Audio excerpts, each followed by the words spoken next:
বাংলার গ্রাম মানেই প্রকৃতির কোলে এক টুকরো শান্তি, আর শীত এলেই সেই গ্রাম ভরে ওঠে এক বিশেষ সুগন্ধে, চাল আর নারকেলের পিঠার গ্রানে।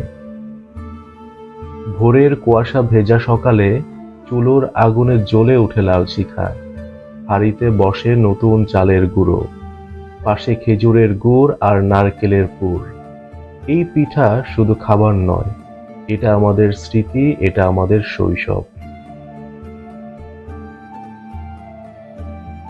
শহরের ব্যস্ত জীবনে আমরা হয়তো এই স্বাদ ভুলতেই বসেছি, কিন্তু গ্রামের সেই সহজ হাতের পিঠা আজও আমাদের শিকড়ের কথা মনে করিয়ে দেয়।